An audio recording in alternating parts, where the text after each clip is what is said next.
And in the early 1993, he joined Apple, the Apple Corporation. The Apple Corporation at the time was run by a man called John Sculley. It's one of the great stories of the 20th century, at least certainly for a fanatic of digital things as me. But I think to anyone who's interested in, the influential events of our time, was that in 1984, the Apple Macintosh came out. A few years earlier, in the 70s, the Apple II had sort of invented the home computer, which had never existed, the micro.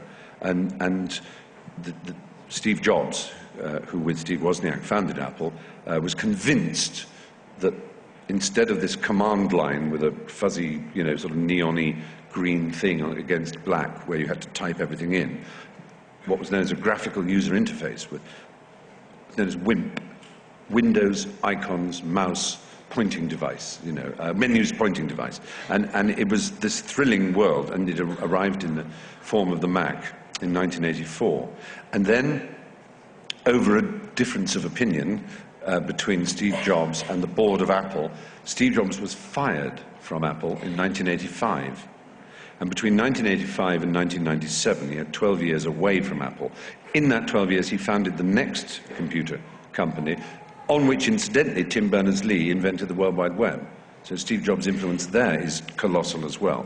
And he also founded the Pixar animation studios, which, of course, invented, really, in commercial terms, the possibilities of computer-generated imagery and animation.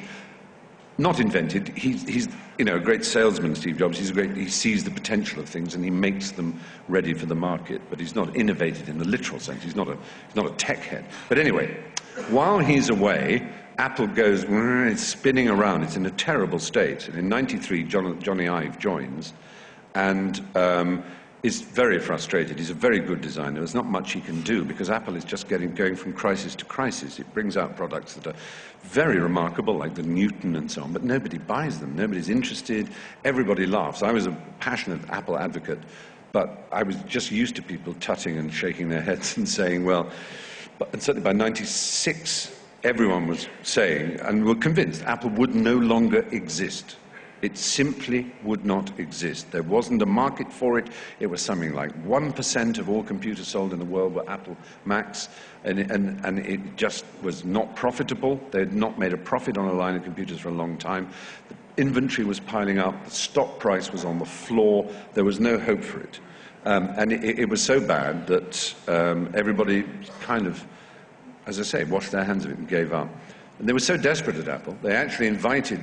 It was kind of confusing. They wanted to buy Next because it had some software stuff that was very useful for them, some operating system software. So in buying Next, they brought back Steve Jobs, and they had no one else to lead the company. He said, do you want to lead the company again? And he said, well, I can't really because I'm the boss of Pixar, and you can't be the CEO of two companies. And they said, well, we'll buy Pixar as well. Oh, no, I tell you what, sell Pixar. So he sold Pixar to Disney for a gigantic sum of money, and Disney shares. Steve Jobs instantly became the biggest single shareholder in the Disney Corporation in that deal, bigger even than Roy Disney, Walt Disney's nephew, and he was able to go to Apple on a salary of $1 a year plus a stock option.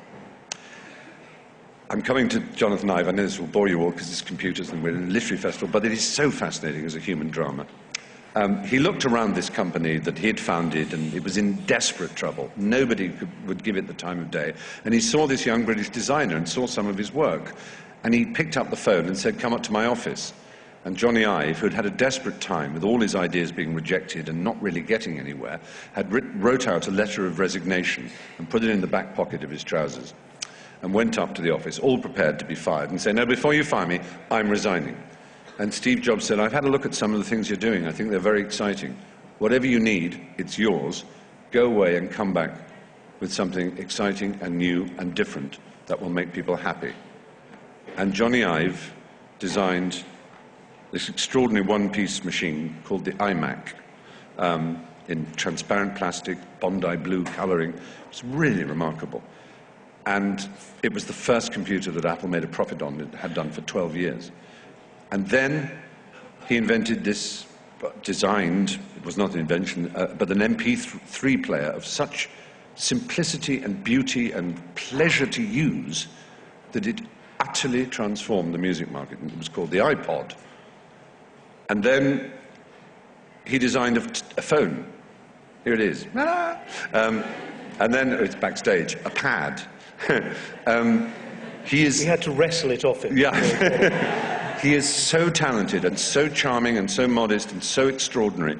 It is remarkable to me that he hasn't been knighted, not because he would like a knighthood, but because it would recognize that designers are at the very heart of our culture and our society and our world. They alter the way we look at things and do things. He's as aware as you are and I am that not all technology is perfect. It doesn't mean that a thing is universally and unequivocally good. There are complexities and ambiguities about what the digital age is doing to us as a society, as a community, as individuals. But you could not be prouder of any Briton, I don't think, than Johnny Ive. He's worshipped in Europe and in America as the greatest consumer industrial designer of our age. But only a few hands went up when I said his name, and that's sad to me, because I think he's a great man. No, thank you.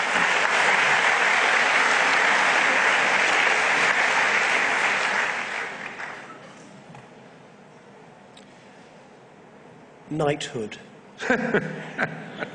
Since you brought it up, why have you not been knighted, and would you approve of the system? Oh, Lord,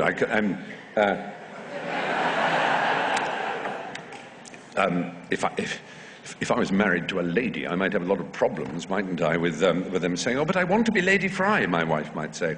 Well, I actually have a Twitter wife, Mrs. Stephen Fry, and she might want to be Lady Fry. It's more surreal than I'd anticipated this conversation. It's not. It's terribly embarrassing even to think about such things.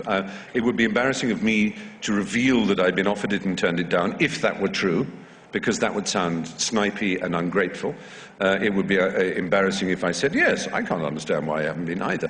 There is, however, a famous story of a philosopher, quite well-known philosopher, who was asked by one of his students. They said, there are statues of Nietzsche and Spinoza, but there's no statue of you. Why is that? He said, you know, all my life I have believed it is better for someone to ask why there is no statue of you than why there is. And it's a lot better for someone to say, why on earth haven't they knighted you, than to say, why did they knight you? I'm very happy being Mr. Stephen Fry, thank you. But it's very charming that you might ask for such a thing. I knew Francis Bacon slightly, which was a great honour, the painter, and I stole the story he told me in The Hippopotamus and gave it to as an occurrence that happened to a character. But he was. I was born in Ireland, of course, but he had a knighthood. There was an honorary one, and like Bob Geldof, I can't quite remember. But he was there, and there was a sort of rather, he said, cliché sort of alderman from Bradford when they were sort of lining up and being instructed by equerries and chamberlains and various things as to what they were to do. And he said, so what are you in for? And Francis said, well, they're giving me a knighthood. Oh yeah. This is because this fellow was getting an MBE or something. And he said, oh, yeah. And what's it for? He said, well, I'm a painter. Oh, you're not one of them modern artists, are you? To which Francis, not unnaturally, said, no, I was born in 1428. I'm alive. Of course I'm a modern artist. What are you... It's just a ridiculous question. Anyway, this very pompous figure. So